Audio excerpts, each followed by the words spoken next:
know what Sony had? The Holy Trinity. Leo, Brad, and Margot. Who do you have?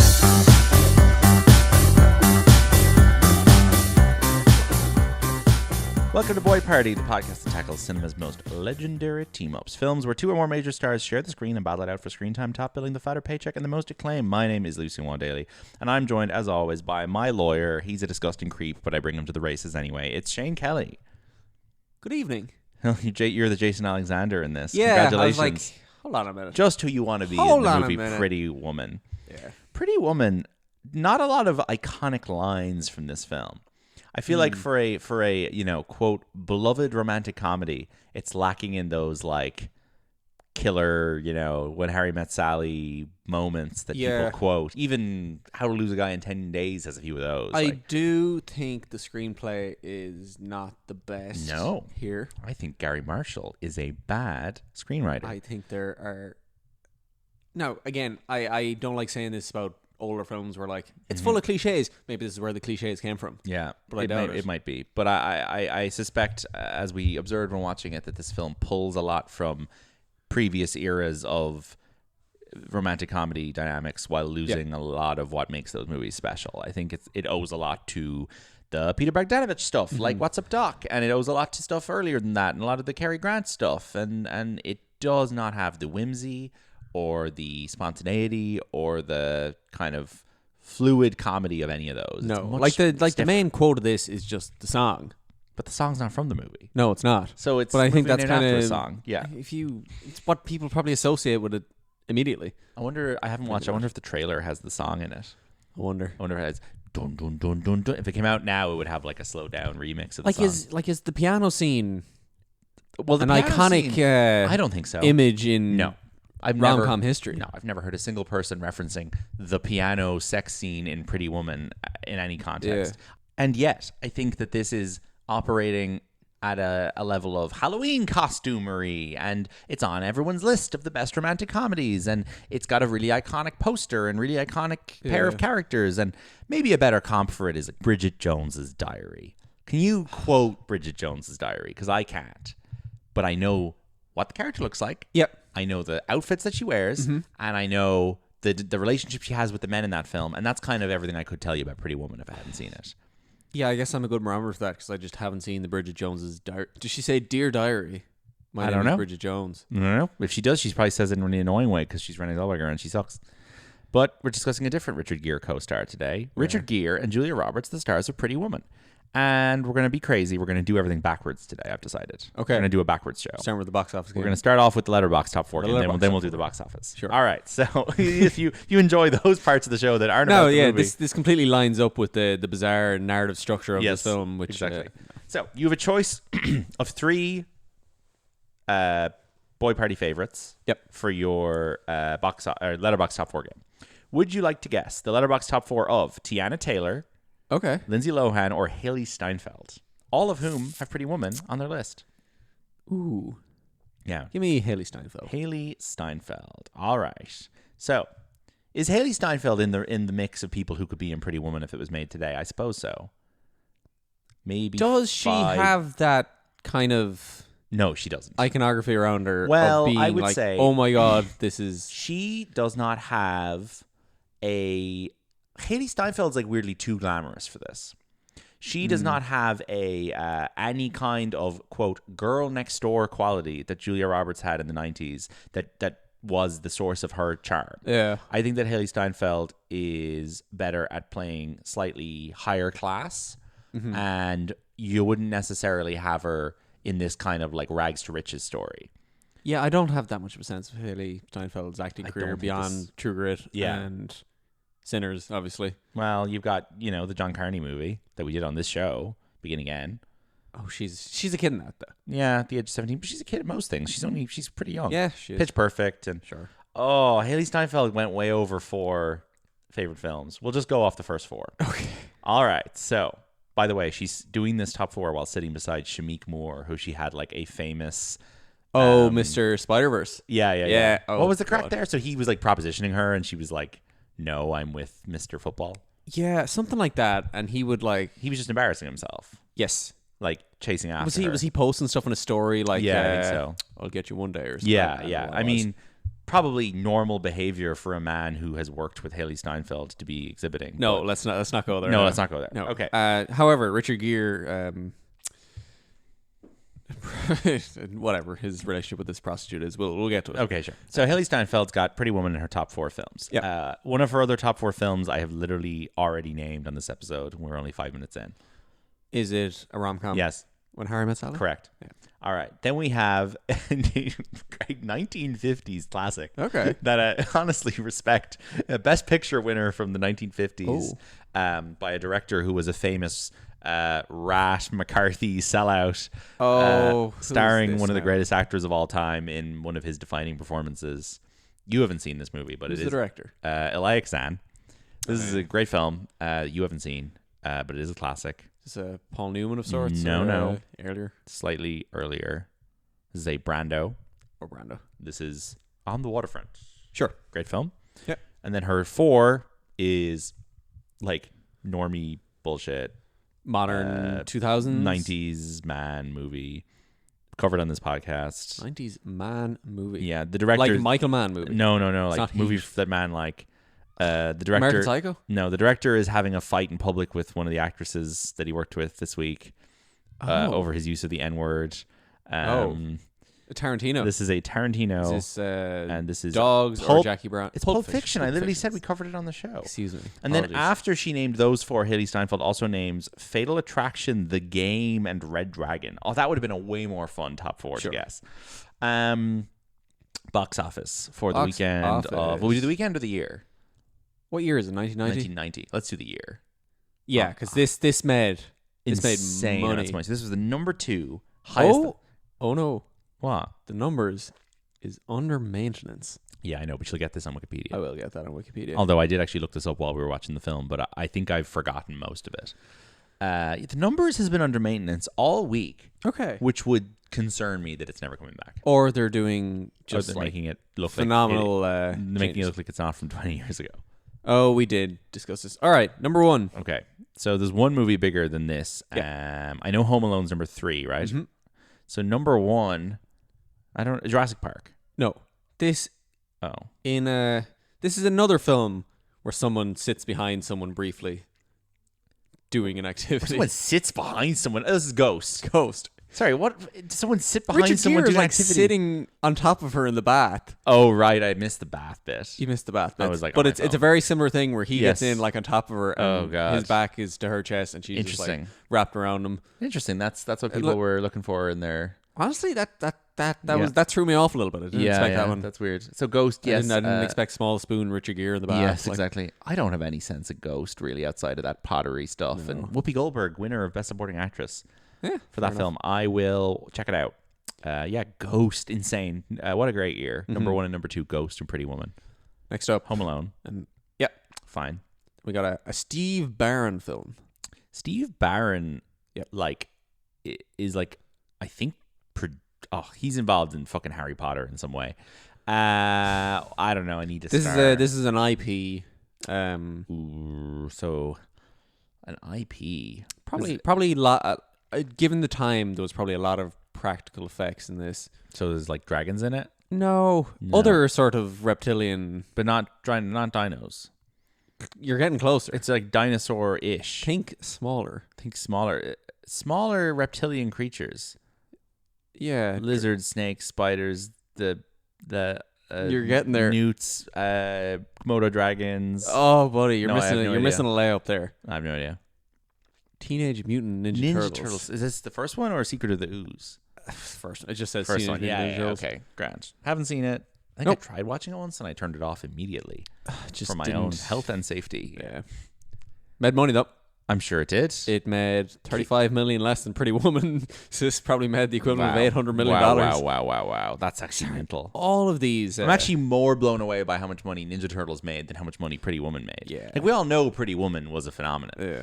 Teenage Mutant Ninja Turtles movie is like not something I would have considered. This is just the United States box office, but sure, but we can it's assume. reasonably reflective. Yeah. Number 5, we got a John McTiernan for the year. So this is Die Hard with a Vengeance? No, No, this is The Hunt for Red October? correct. Yeah. We never finished that, you and I.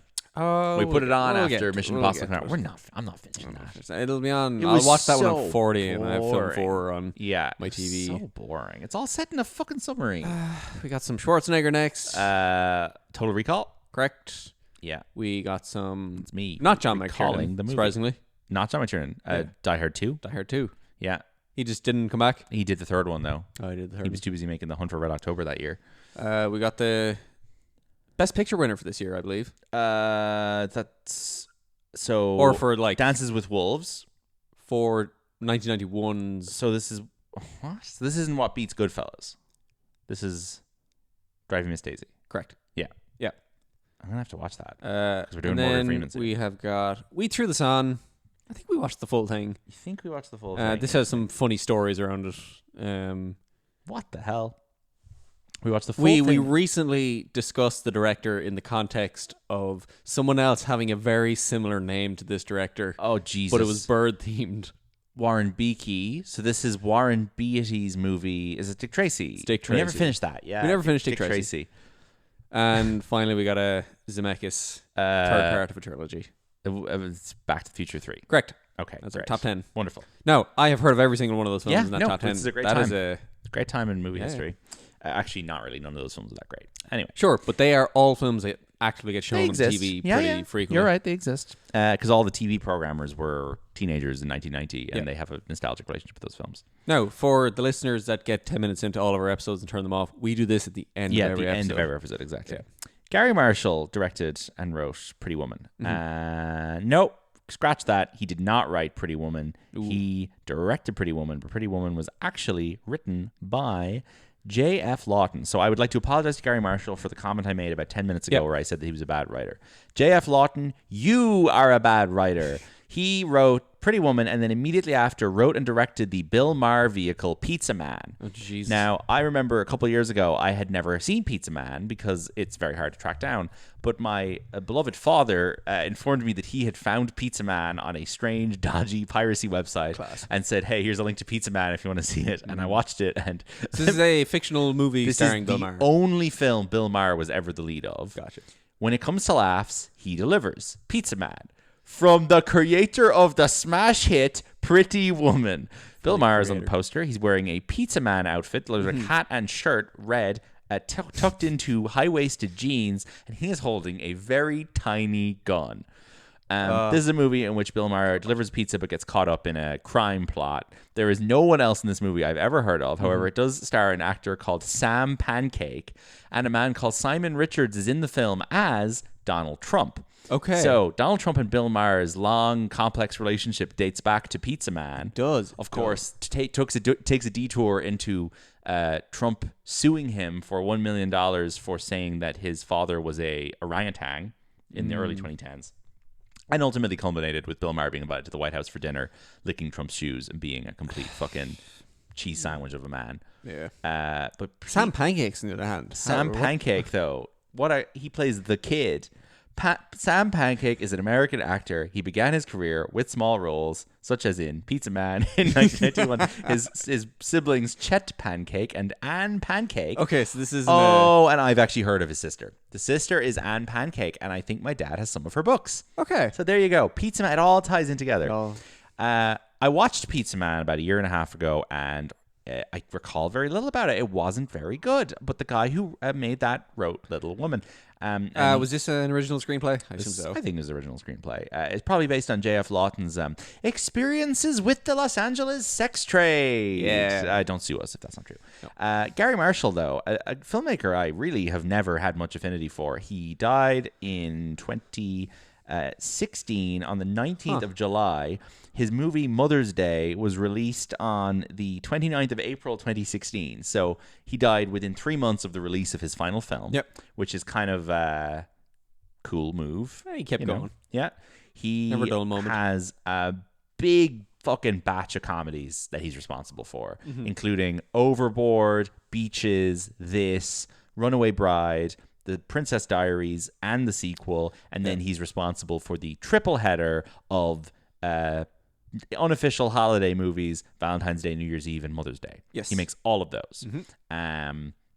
And those movies are an interesting showcase of like how many famous actors Gary Marshall had befriended over the years that he could just ring people up like Robert De Niro and, John Bon Jovi and whoever and be like, hey, do you want to come be in my shitty movie for 5 minutes? So he is probably a reasonably nice guy. I think so. He's also an actor. He's kind of Rob Reiner adjacent. Okay, He's also an actor. He, of course, voices Buck Cluck in Chicken Little. Very important. Of course. But he's like, at the end of Race to Witch Mountain with The Rock and Ciarán Hinds, they're like, we have to go find the scientist who's been doing investigations into this Witch Mountain stuff. And they rock up to the lab, and you're like, this is going to be Robert Duvall, Judd Hirsch. It's going to be some guy like that. One of the boys. And then it's Gary Marshall. And it's like, oh, that's the best they could get was Gary Marshall. Yeah. All right. But must be a nice guy. Everyone seems to have liked him. Good, long career. I basically think every movie I've ever seen that he made is like a 2 or at best 3-star film. I really find him to be a kind of master of mediocrity. That's consistency for you. Yeah, exactly. So in the wake of this, he reunites with Gere and Julia in 99 to make Runaway Bride. And I watched Runaway Bride the other day, and would you believe it? It's even worse than Pretty Woman. Yeah. I mean, I don't think Pretty Woman is terrible. I think Pretty Woman is actually fine. Runaway Bride is like quite bad. Runaway Bride has the same conceit as Mr. Deeds. Okay. Where like he's a journalist and he has to go to a small town where Julia Roberts is like small town waitress lady who's developed a reputation for being a runaway bride. She keeps doing it. She keeps running away. That's a good gag. Yeah. But he's like, I'm going to stay here. And she's getting engaged to Christopher Maloney and they're getting married soon. He's like, I'm going to hang around until you run away again because I think it'd be really funny to be here for that. And that's the movie. That's not a premise for a film. Like there's nothing there. The film's 2 hours long. There's a whole middle stretch there where they're just waiting for her wedding, and like she's gonna run away with Richard Gere. So it's stupid. But it is interesting that he gets the band back together 9 years after his huge hit comedy. Yeah. So what's a comedy?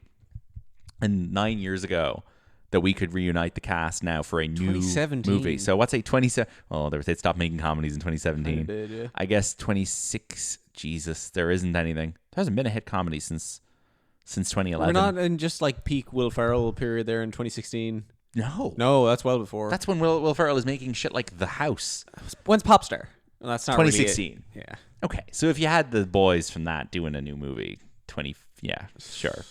I think they're kind of their own pod. Yeah, like there's a problem here, and that we just don't make comedies anymore. But anyway, Pretty Woman though is their huge sensation. I'm interested now in how much money Runaway Bride made. Runaway Bride. Sorry, is Runaway Bride in any way $309 million? Not bad. Does it resemble the Philadelphia Story in any way? Interesting. Because that seems like a pretty. I would say no. Similar comparison in terms of like you're talking about journalists going to a wedding. Guy rocks up and is trying to steal the bride a little bit. Not really. No? There's not as because there's no triangle in it. Like Christopher Maloney is only in a couple scenes as the fiance. Richard Gere. Oh, sorry. I guess the two boys in Philadelphia Story. Neither of them are marrying Katharine Hepburn. She's marrying some other. That's true.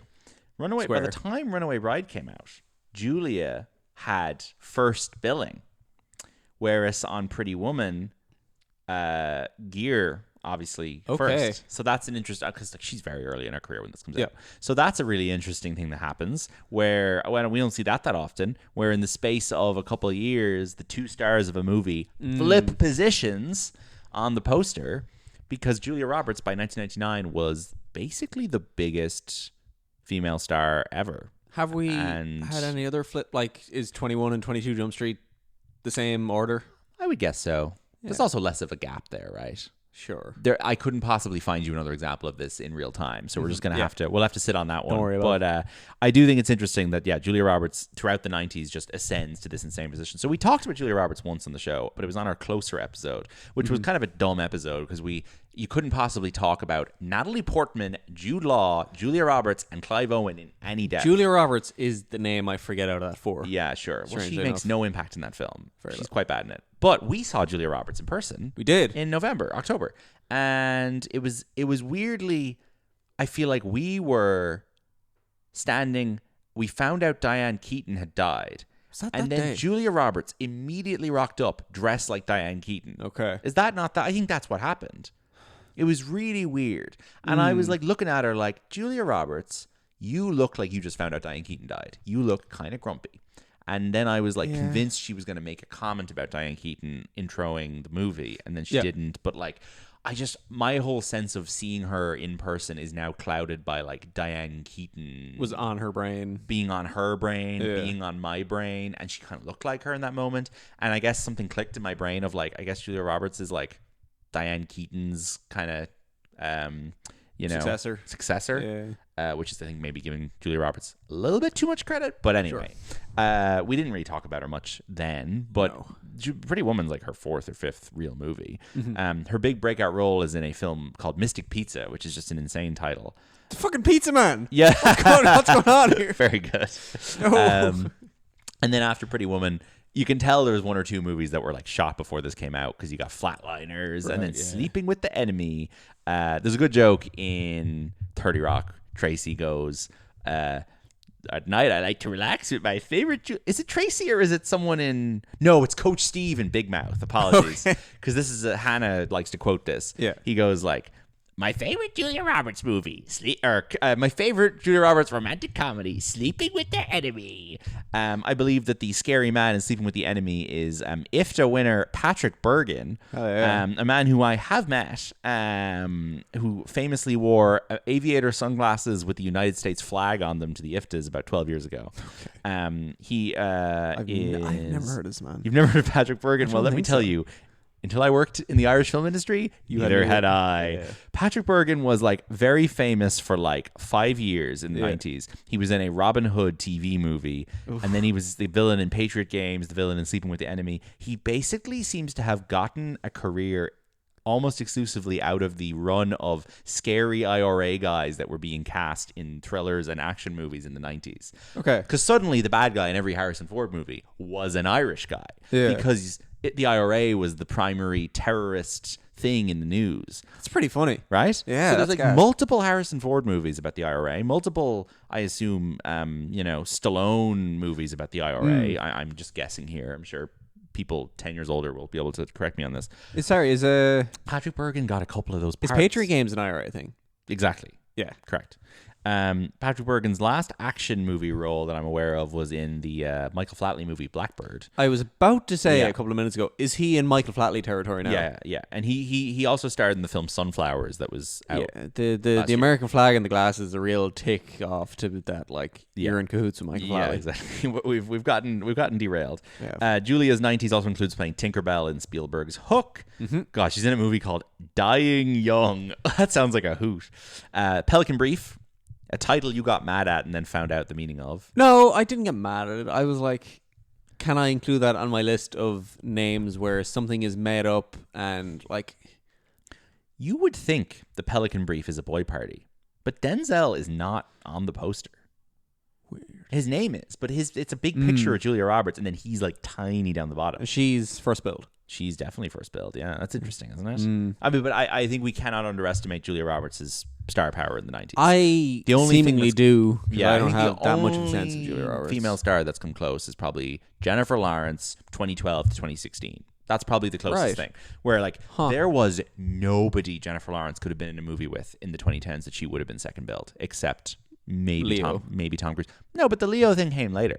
I think if she made a movie with Leo in 2014, she would have been first billed. Okay. Sorry. I mean, American Hustle is literally evidence that this is not the case in 2013. That's Christian Bale and... But I'm guessing like a year or two after that. I don't know. I just feel like no one except her has come close to the Julia Roberts thing. Like, Julia Roberts was like as big as Tom Cruise in the 90s. I don't think you could I don't think you could have put Julia and Tom Cruise in a movie together because that would have been too fucking expensive to get the movie made. Yeah. So anyway, that run continues. I Love Trouble. Is that Nick Nolte? That looks crazy. Something to talk about. Dennis Quaid's a movie called Mary Riley. Ciarán Hinds is in that for about 10 seconds. And when I was doing the Ciarán Hinds Lifetime thing at work, I had to cut out a clip of it, and it was literally a scene of Ciarán Hinds being stabbed to death by John Malkovich for 10 seconds, and that is his entire role in that film. Brilliant. Isn't that great? Bit of a Mr. Saoirse Ronan's father type of role there. Michael Collins is a bizarre thing for her to end up in. We, of course, covered that on my other podcast recently, so I would direct you folks to go listen to the City Sickos episode about Michael Collins. She had to do her IRA dues. Everyone was doing it back then. It's very weird that she's in that film. Yeah. My best friend's wedding is a Katie Brady favorite. And in fairness, Julia Roberts has an incredibly Katie Brady look on the poster, so I don't blame Katie for liking that film as much as she does. Out. That is, yes, I think that film is a bit of a snooze. Again, the problem with that is that the man is Dermot Mulroney. They were casting her opposite people like Dennis Quaid, Patrick Bergin, Dermot Mulroney, Christopher Maloney. Give the woman a good male co-star other than Richard Gere. Like, this is painful. But even Richard Gere in this is pretty on the flat side. He is on the flat side. I mean, he's flatlining like Julia would be a year later. I guess this is the kind of the prototypical leading man of the time. But things are about to change. Yes. 1999, they finally find her a worthwhile leading man. Hugh Grant, Notting Hill. Yeah. That is good. That is a good film. Yes. Because they're finally like, haha, we actually have a man as charming as she is. Yeah, he kind of reverts back to the kind of transatlantic leading man. Have you seen Notting Hill? Bits and pieces on Film 4. Yeah. It's good. She's a famous actress, and she's in London, and he's a man who works in a little bookshop, and his hair's always a mess. And she walks in, and she's like, "Hello, I'd like to buy some books." And that's a fun movie. Stewie Griffin. I know. There's bits where she's like hiding in his house from the paparazzi and stuff, and Reese Ifans is walking around naked. It's good fun. It's good Richard Curtis fun. I think a lot of the imagery of that I confuse with Love Actually. Oh yeah, fair. They're close together. I've seen Love Actually now, so I'm 2000. She wins her Oscar for playing Erin Brockovich. I watched that film when I was about 19. I thought it was very, very boring, but like I must go back to it because it's a Steven Soderbergh movie and it's about a woman who basically unearths a chemicals in the water thing, which is a type of film I usually enjoy. I like chemical poisoning films, and the real Erin Brockovich is like still knocking about. She makes appearances on Bill Maher and such. Of course she does. He's getting mentioned a lot this week. But like Erin Brockovich is a really interesting story. The problem again with that film, terrible male co-star. Who did they cast? Aaron Eckhart. Oof. Awful.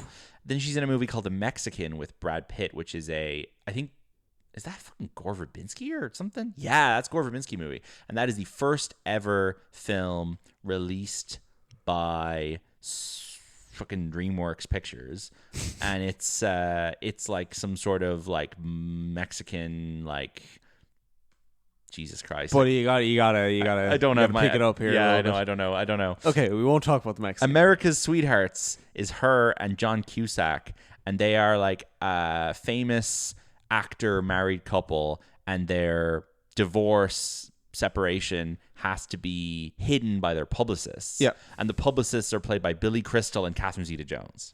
Okay. Kind of a fun movie. Right. Would be way, way better if Clooney was in it instead of John Cusack, because unfortunately Julia Roberts does not have chemistry with John Cusack. I'm not sure there is a woman alive who has chemistry with John Cusack. No. As an actor I like, but I do not think that works. I think that with Clooney, that would be great. Who's his love interest in Runaway Jury? Rachel Weisz. I don't remember that really working. I don't either.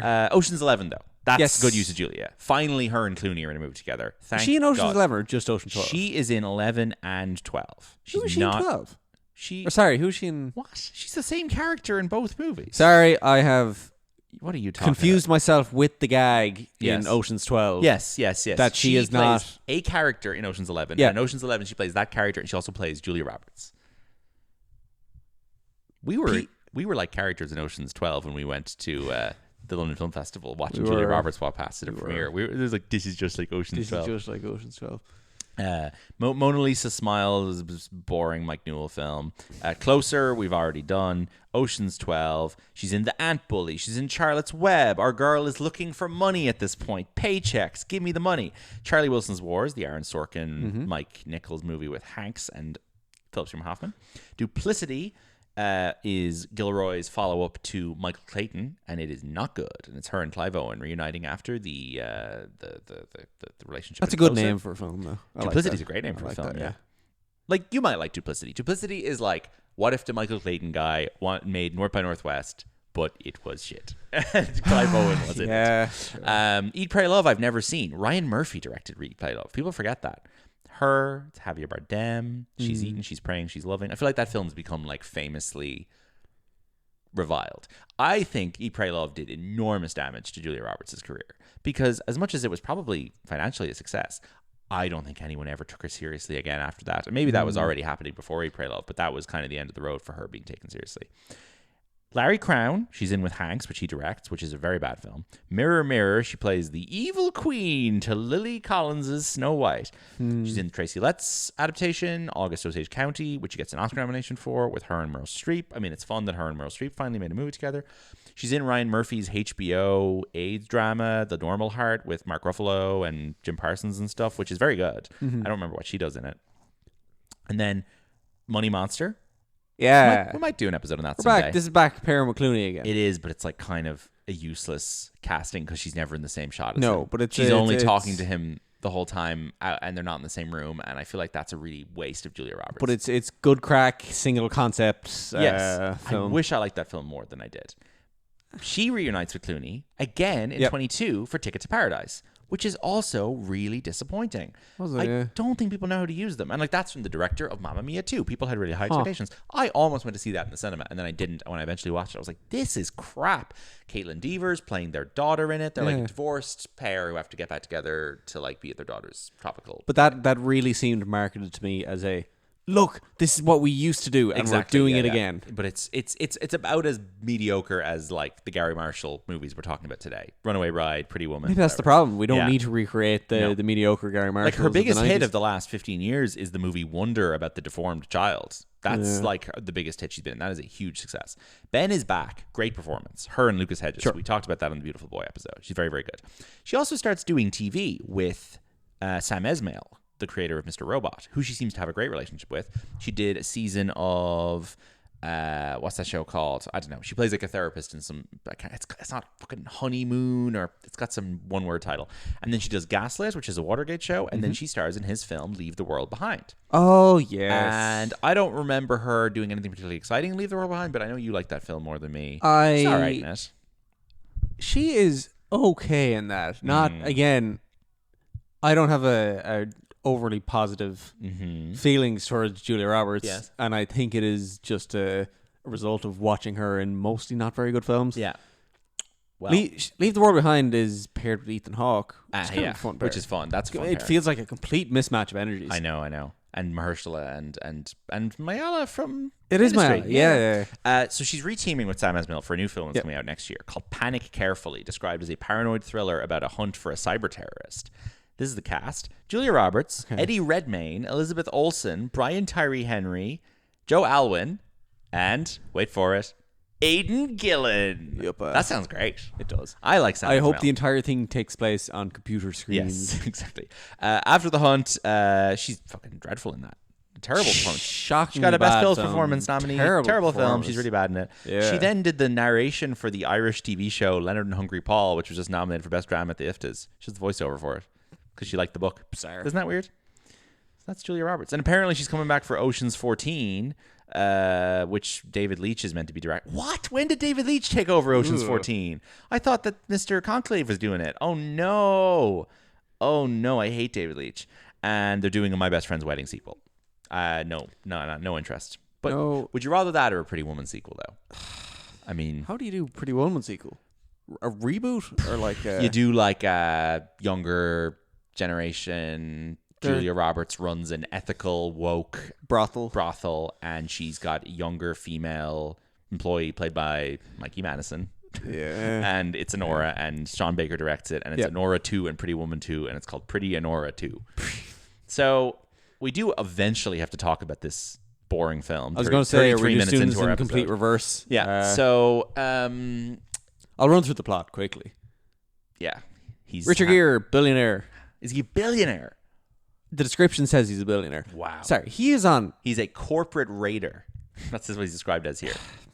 He's a rich bollocks. I don't know what the fuck he does. He does businesses and mergers or something. Yeah. Anyway, I saw one description of the film that said he's a billionaire. Shot on sight. He has a private jet that he can fly to New York for the night if he wants and fly back. Very rich. Insane. He is staying in a hotel permanently in LA for some reason. Or he's driving around and he's lost or something. I don't know. He runs into Julia Roberts because he is lost and needs directions. He can't operate his Richard Gere stick. He can't drive a manual. Yeah. So he pulls over on the street. He wants to show his gear shaft to some ladies. So. Of course, it's gear shaft. Julia Roberts pokes her head in the window. It's like, $20 if you want directions. And he's like, fine. And she gets in the car and shows him to the hotel he's going to. She's like the world's least flirtatious sex worker. Kind of. She's really just not propositioning him anything sexual at all. No, she's very on the money. She's like $100. Yeah. And you get she may as well be working in a shop. Like, yeah, and she's like, oh, I'm going back. And he's like, 100, you say? I'll pay you that to come in and hang out with me. Yeah. And then he is nice to her and gentlemanly. Manages to last, I think, about 2 days before some form of, maybe it's the same night. Yeah, before maybe. some sort of sexual interaction happens. But he's putting it on the back burner. Like, it's on the back burner. Prioritizing conversation over sex. Yeah. What a nice man. Yeah. He might even cause her to change her ways. Get her out of her horrible lifestyle. Yeah. He's got to fix her. Yeah. This is a real rich savior film. Yes. So they basically pursue a relationship. Well, kind of. He brings her along to meetings and races and shit. He does a deal with her that he will pay her $3,000 for the week if she will come to his business meetings. Yeah. And stop people asking questions, basically, when you get married, Richard. Fake girlfriend. Shit, it's like, just go with it. True, it is, yeah. That's so much better. That's kind of all this is. Yeah.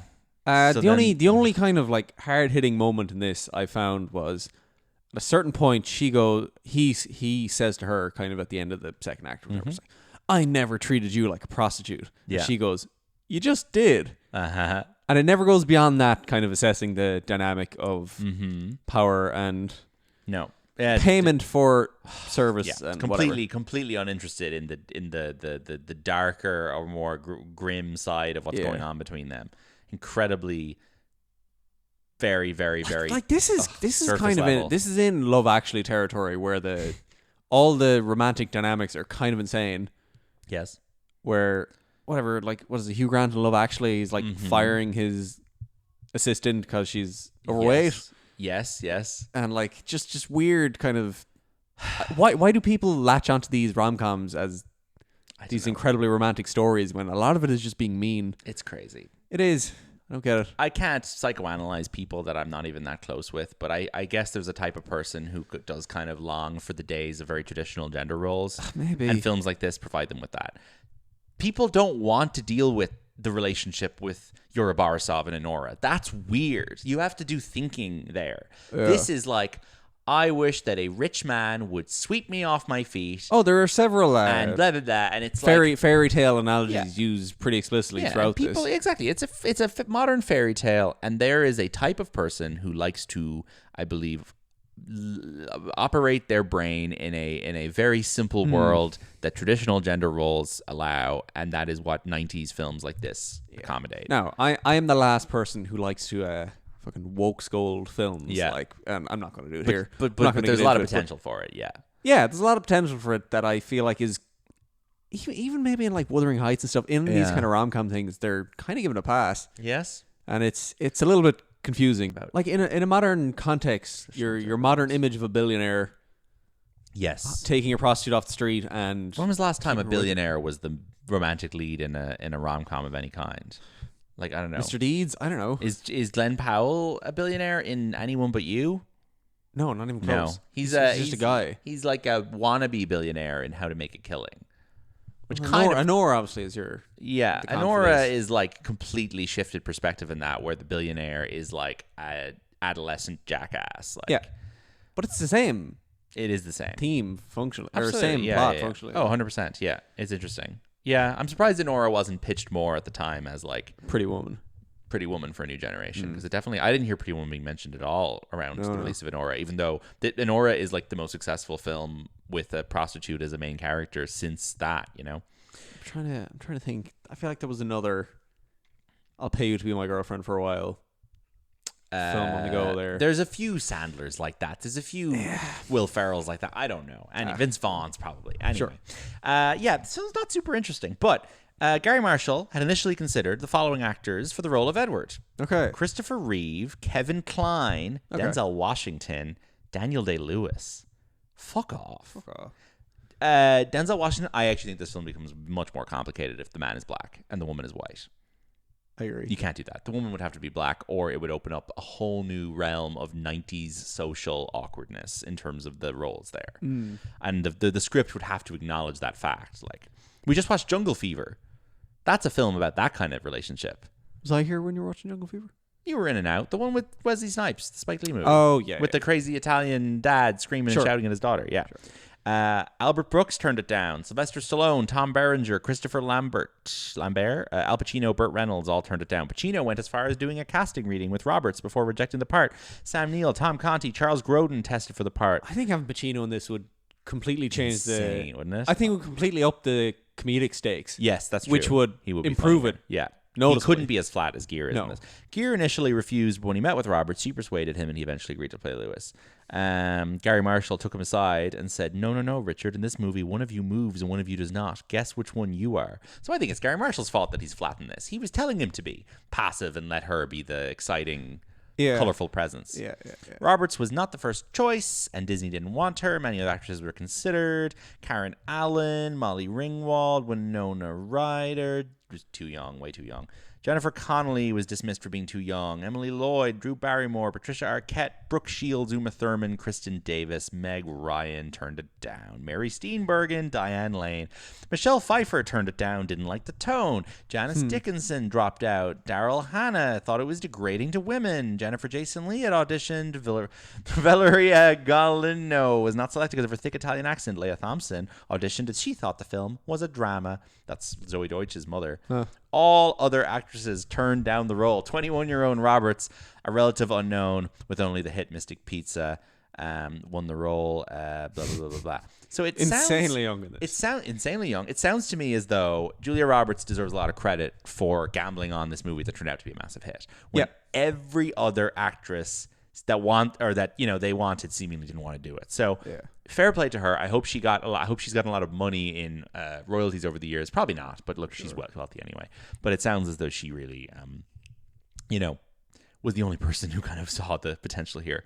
And Gere only joins after she does. Yeah, I guess if you're an established actress, kind of resorting to playing a prostitute is probably not the ideal role if you're trying to maintain a I can imagine in 1990 glamorous icon. In 1990 for the likes of Michelle Pfeiffer, that probably seemed like it would derail the path of glamour that she was on or whatever. Julia Roberts I think is the best thing in this by far. She's very charming in this. She's really good. I think she pulls it by force into being a borderline 3-star film. Borderline comedy as well. Yes, but as I said to you, I think films like What's Up Doc, that this is pulling some elements from about a man whose life is completely taken over by a high energy woman that he meets. This just doesn't have that script. It needs some of those funny scenes, those funny moments, and it doesn't have them. It doesn't even have any dancing scenes or ones with kind of high energy. Exactly. Yeah. Even some of the shit that's coming out now that's like Amazon Prime original, like The Idea of You or whatever, has that stuff. This lacks.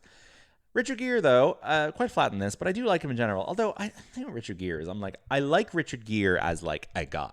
I'm not sure I can name the films to back that up. Yeah. I just have a lot of warm feelings towards him for a number of reasons. One of which is that I find him to be so attractive. I think he is one of the handsomest men in Hollywood. I really love his got face. great style, and anytime I see these kind of menswear people online saying looking for great outfit inspiration, Richard Gere, anything Richard Gere. He's aged unbelievly well. That hairline has not moved. Yeah, really attractive now in his 80s, I guess. And he when he shows his teeth, he reminds me of my grandfather on my mother's side, which is such a random comparison. He doesn't look like him the rest of the time, but he does look like him when he's smiling with his teeth. So I have a lot of goodwill towards him. Also, his blacklisting in Hollywood has kind of resulted in him not tainting himself with Marvel. There's no fucking Avengers Captain President. It's crazy. He would have Gere. done 4 Captain President movies by now if he hadn't been blacklisted by the studios. He is perfectly there in a position. He would have been William Hurt, Harrison Ford, Redford, and him, going down the list of who would play the Captain Presidents in those movies. And he has managed to evade all of that with a TV exception that I'll reference in a moment. But the last time Richard Gere appeared in a film released by a major studio was Nights in Rodanthe in 2008. We are about to hit 20 years of Richard Gere only being in independent and independent-ish films. I need my fix of Gere. Yeah. I would argue that the second best Exotic Marigold Hotel is a studio film. It's a Searchlight film, but technically he hasn't. His 90s is full of boring shit like this, to be honest with you. I mean, this is coming off an 80s where he was clearly the ascendant sexy man. He first pops up opposite Diane Keaton in Looking for Mr. Goodbar. Then he's the lead in Terrence Malick's Days of Heaven in 78, which is a role that's really like different to what he's associated with now. Like he is playing a farmer in that. He is doing a Joel Edgerton Train Dreams performance. Yeah. He is a guy out in the woods, out in the fields. American Gigolo then is more what he's known for now. I hadn't seen this before the other day. It's a Paul Schrader movie. I thought it was very boring. I'm going to say I'm going to use the word boring a lot on this episode, I'm afraid. He's playing a, something funny? He played the sex worker before she did. That kind of makes him pretty man. The perfect casting, yeah. It does, because it kind of evens out the dynamics of he has kind of gone through a similar risk. Yes, exactly. They should do that with Julia Roberts now. Yeah. They should cast Julia Roberts in a Good Luck to You, Leo Grande type thing. Sure. With a young male Gigolo character. That'd be fun. Anyway, sure. American Gigolo is really boring. I think I thought it was going to be more exciting because I always mixed it up in my head as a child with Deuce Bigalow, European Gigolo. Okay. They made a American Gigolo Showtime series a couple years ago. Do you want to guess who was the lead of it? A guy in his 40s who would be doing a TV show that you've never heard of, but is guy famous. In his 40s now. Yeah, like a famous actor, but like you would have missed that he did a TV show. It's like Kiefer Sutherland. Younger, John Bernthal. Yeah, that makes more sense. There you go. Yeah. Officer and a Gentleman. Big, like, awardsy movie. Lou Gossett Jr. gets his supporting actor Oscar. No nomination for Richard Gere, a man with 0 Oscar nominations, which is crazy. He does the remake of Breathless, the Godard film, American remake, which I did watch before seeing Nouvelle Vague, and I thought it was all right. I think Gere does some fun stuff in that, actually. And then he's in Coppola's Cotton Club, and he's in Lumet's Power. Like, he's really checking off all the great directors here. And Power is kind of an interesting movie that I would recommend. Very young Denzel Washington shows up in that, actually. Pretty Woman, though, 1990, kind of takes him on a little detour into, like, sexy movies, Final Analysis, and all this kind of stuff. And then he's in the great debut performance of Edward Norton, which is Primal Fear in 96, which we had a clip from at our Norton event we did at work, and he talks a bit about Richard Gere. And it seems like Richard Gere did kind of like pull Edward Norton in and give him a bit of mentorship when they were making that, which is nice. It's nice to think that he was involved in the breeding of Edward Norton's talent. He does like a medieval movie called First Night with Sean Connery, which I think I put on the boy party bracket one year for March Madness and didn't get very far. And then Red Corner 97 is kind of where he begins his relationship with the Tibet China stuff. Now I must flag, just to follow up on our conversation about IRA characters in 90s action movies, that in the film The Jackal 1997, Bruce Willis is the Jackal. And Richard Gere plays the bad guy, and his name is Declan Mulqueen, and he is an IRA agent. Imagine being in the IRA and be called Mulqueen. Yeah, I know. And apparently Richard Gere does an Irish accent in that film, so we must check that out. But there's a movie called Autumn in New York where he's going out with a much younger Winona Ryder, and she dies, and that movie is such a bummer. I watched that a couple of years ago. Unfaithful is a shitty Adrian Lyne thing, or Adrian Lyne. Is that an actual? Yeah, that is an Adrian Lyne. With Diane Lane. That movie sucks. And then Chicago in 2002, it's kind of the tail end of his big star career. He is the big male face on that poster with Catherine and Renee. Didn't get an Oscar nomination for it, while the two of them did, and one of them won, and that's pretty unfair. But he was at the Oscars that year, and certainly he was in the mix of like big faces associated with that Best Picture winning film. He's in a lot of stuff with Susan Sarandon. She's kind of like in the 2000s, the most common female co-star cast opposite him. He's one of the Bob Dylans, and I'm Not There, along with Blanchett and Ledger and all that. You'd forget he's in that.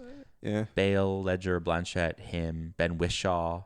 It's a funny gang. That is a funny slate. And then this is obviously at the point where now the studios are like, no, we cannot have you in our movies because the Chinese will not allow you.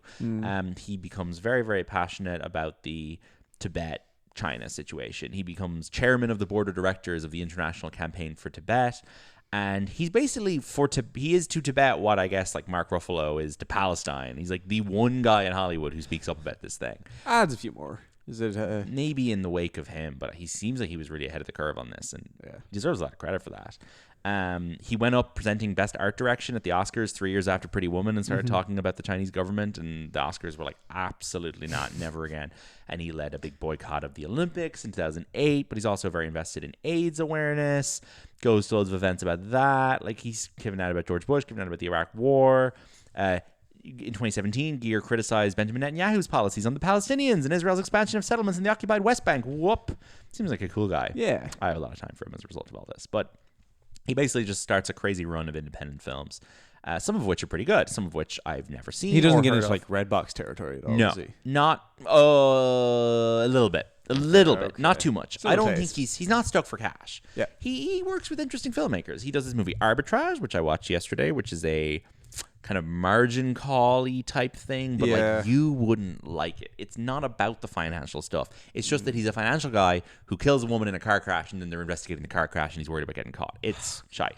Good name, though. A good name. I loved his performance at the time in this movie Time Out of Mind, where he plays a homeless poet in New York. And this movie was made by this guy Oren Moverman, and Jenna Malone plays his daughter, Steve Buscemi's in it, Jeremy Strong, Coleman Domingo, Yul Vasquez, Brian Darcy James, what a cast. It's him walking around New York. He's listening to Bob Dylan. He's writing poetry. I thought this was a beautiful film when I saw it like 10 years ago. And that year I was very an advocate that Richard Gere should have an awards campaign for this. And then he reunites with that guy Moverman for The Dinner with Steve Coogan. Did you rewatch that this No, week? I haven't rewatched it this week. I'd like to rewatch it. I remember it being good. Yeah. Very well cast as an additional guy in the second best exotic Marigold Hotel, where they're like, we need a handsome American businessman to come stay at the hotel. And he shows up and he seduces, I don't know, Judi Dench, I guess, or one of them, Celia Imrie. The first TV show he does in about 40 years is a BBC show in 2019 called Mother, Father, Son, which is a very downbeat show where he plays a kind of Logan Roy media mogul who shows up in London to basically intervene because his son has like addiction issues and mental health issues and all this. And the late Helen McCrory plays his wife, and I watched the start of that show at the time because my parents really liked it. I thought it was so depressing. Started watching it again yesterday, and I was like, oh, I might finish this. It's like 6 episodes. It's an interesting show about a British media company, and it's just very depressing. There's a lot of suffering in that show. But he follows that up with another TV role last year where he plays the boss in The Agency with Michael Fassbender. He does. Which is probably the closest he's ever going to get to doing Captain President shit. And I do think he's definitely Fassbender is operating in the Richard Gere mold a little bit. And then he did his... Fassbender's just like a bit scarier. He's a little bit scarier, that's true. Richard Gere's never scary. He's just he's kind eyes. He does. But yeah, and last year he also reunited with Paul Schrader years later for Oh Canada, where he basically plays my father. If he was a war photographer, and Jacob Elordi plays the younger version of his character. So half the movie is Elordi, half the movie is Richard Gere. I think all of Richard Gere's scenes are in one room being interviewed. That's like as close as we're getting to like a Richard Gere vehicle these days is like a weird Paul Schrader thing. Interested to see what happens in between now and the end of his career. I mean, I don't know. Much. Probably not much. I don't think we're going to get a secret last minute welcome back to Hollywood, Richard Gere. We've missed you. Take this check and this Oscar. But someone who's maybe slightly at risk of being forgotten after he dies. Just the movies he's in are not that special. If Pretty Woman and one or two of these other ones fade from memory, so too is Richard Gere at risk. I think Days of Heaven is probably the most permanent thing on here. Sure. Because it is Terrence Malick and it's beautiful and it has amazing cinematography and people will be studying that in film schools forever. But I don't know if you can say that about most of these films. So perhaps someone who's been a little bit underserved by the industry, but a guy I do like. And that's it for this episode. We don't have to do the box office. Do you have any more Pretty Woman? I don't. I really have nothing more to say about this film. Pretty Woman daughter, Pizza Man son. Mother, father, pizza man. All right. You have nothing else to say? I like the ending of this. It's a good ending. You're right. Snappy. You're right. Running up the fire. They get into the last conclusion scene and it's like 4 minutes. You're right. It's rocks up with his head sticking out of a limousine. Yeah. Playing the opera. Very good. We're not going to discuss the opera. That only gets people in trouble these days. Yeah, exactly. No opera opinions. They please. do go to the opera though. Yeah, no. It's good. Sorry, him arriving in the car and kind of shouting at her is Yes. the first time he cracks into any sort of a High energy. And when he's climbing up the fire exit, he does like a kind of a jazz hands, fucking sticks them out. I'm like, this is completely different to everything. I know, yeah. from Why the rest couldn't he of have the been film. like that the rest of the movie? Oh my god. I know, it was such a... It was unnerving seeing that. I'm like, What a shame. Strange. All right. Thanks for tuning in, everybody. Visit boypartypod.com for the latest episodes. You can follow Boy Party Pod on Instagram. We'll be back next week. Get home safe. Bye-bye. Bye.